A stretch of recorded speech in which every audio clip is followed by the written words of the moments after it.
Salut tout le monde et bienvenue dans cette nouvelle vidéo où on va parler de matériel de scrapbooking pour un niveau plutôt avancé. C'est également la suite de deux vidéos, une sur les matériaux pour les débutants et une sur les niveaux intermédiaires, donc je vous réfère à ces deux vidéos précédentes si ça vous intéresse. Donc on va commencer tout de suite. Il y a honnêtement beaucoup de matériel que je n'ai pas en ma possession malheureusement, même si je commence à avoir un bon niveau en scrap, il y a quand même beaucoup de choses qui sont quand même assez onéreuses et que j'aimerais avoir et qui sont sur ma wishlist mais que je n'ai pas encore et qui pour moi sont clairement pour un niveau avancé. Premièrement, avant toute chose, il y a les machines de découpe. Personnellement, je lorgne sur la Silhouette Cameo 4.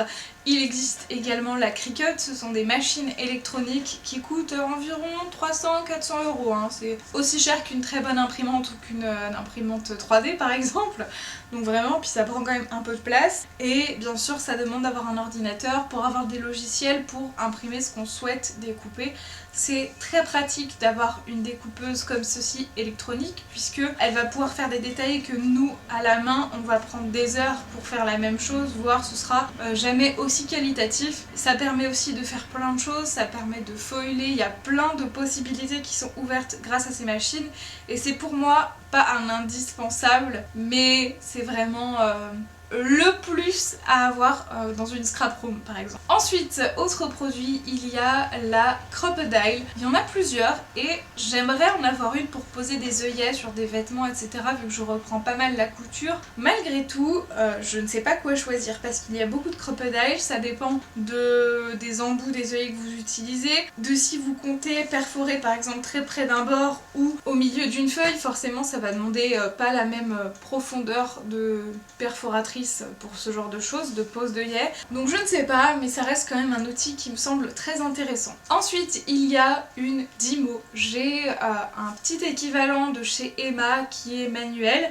mais une Dymo électronique pour imprimer des étiquettes toutes faites. Ça a l'air formidable et beaucoup plus pratique et je pense aussi que la colle des étiquettes ça tient bien mieux que pour les petites étiqueteuses qui sont beaucoup plus bas de gamme. Mais voilà, ça reste quand même un investissement et quand vous avez déjà à peu près tout étiqueté chez vous, est-ce que ça vaut le coup de racheter une Dymo pour réétiqueter tout? Je ne sais pas. Mais ça reste quand même un outil qui est pratique, notamment si vous êtes prof par exemple et que vous allez avoir à étiqueter beaucoup de manuels ou si vous êtes parent d'enfants, ça a un réel intérêt. Ensuite, je passe à un autre produit que j'ai en ma possession mais que j'ai un peu la flemme de vous sortir, c'est un pistolet à colle. Alors personnellement j'utilise beaucoup de colle solvant, les colles glue, scotch, les tapes d'adhésif double phase par exemple, et très peu de pistolets à colle, mais c'est vrai que pour plein de projets un peu plus élaborés ça peut être très pratique.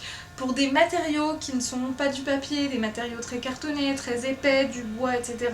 c'est très utile. Si vous faites vos propres albums, vos propres reliures, ça peut être aussi très intéressant. Et on trouve des pistolets à colle qui sont dans des prix assez raisonnables. Après, il en reste un chez Wear Memory Keeper qui fonctionne à pile et qui est très pratique parce qu'on n'a pas besoin d'avoir un fil et entre l'appareil et une prise. Donc c'est beaucoup plus autonome, à voir selon ce qui vous intéresse et ce qui vous convient par rapport à votre façon de travailler. Ensuite, un truc que je trouve aussi très utile et vraiment plutôt avancé, c'est les tables de presse de précision comme ceci. Une presse de précision, ça me sert pour les tamponnages, tout simplement.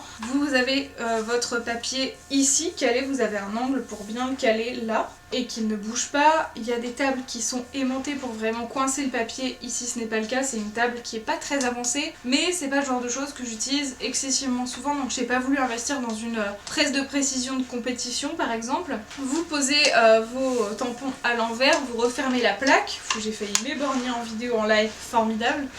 Les tampons clear collent à la plaque et après vous pouvez tamponner au même endroit des feuilles à l'infini et c'est très pratique pour éviter que ça bouge. La mienne est également quadrillée et a des mesures sur les côtés. Ça c'est la presse de précision de chez Wear Memory Keeper, mais c'est l'ancienne version. Actuellement il en existe une nouvelle avec une plaque en plastique qui se pose par dessus en fait et ça permet de peut-être intercaler des projets beaucoup plus épais alors que sur ce modèle je suis vraiment limitée par l'épaisseur de la charnière. Ensuite, un truc indispensable pour moi en termes de scrap avancé, et c'est quelque chose que je n'ai pas, c'est tout simplement des encres Distress, alors que ce soit en format tampon. Alors j'ai des tampons mais pas de bonne qualité, vraiment voilà, j'ai pas de Distress à 5 balles ou 6 balles l'unité de couleur, ce qui est excessivement cher, j'ai pas. Mais ce que j'aimerais, c'est un rouleau par exemple et des encres liquides pour pouvoir faire des dégradés posés sur le rouleau, appliqués sur un tampon ou sur un papier pour faire des fonds de page. C'est quelque chose qui m'intéresse beaucoup et je ne sais pas encore quelles encres choisir, donc il faut que je me renseigne, mais c'est vraiment quelque chose qui existe et qui aide beaucoup. Je pense qu'il y a plein d'autres gens qui vous en auraient parlé bien avant dans cette vidéo et qui vous auraient peut-être conseillé ça même pour des débutants ou intermédiaires parce que c'est accessible à tous. Moi c'est juste que j'ai envie d'une certaine qualité de certaines encres qui sont chères et dans lesquelles on n'a pas envie d'investir quand on commence. Ensuite un truc que je trouve intéressant, c'est le Circle Spin and Trim de chez Weird Memory Keepers. C'est une genre de table, il en existe dans plein d'autres marques et en fait c'est une grande table un peu ronde pour découper des cercles directement dans un papier en un coup.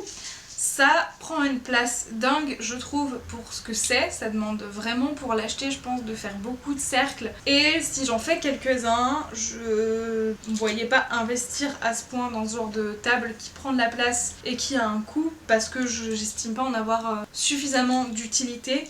Donc en équivalent vraiment moins cher, j'ai trouvé cette petite chose chez Action qui remplit à peu près la même fonction en bien sûr bien moins qualitatif.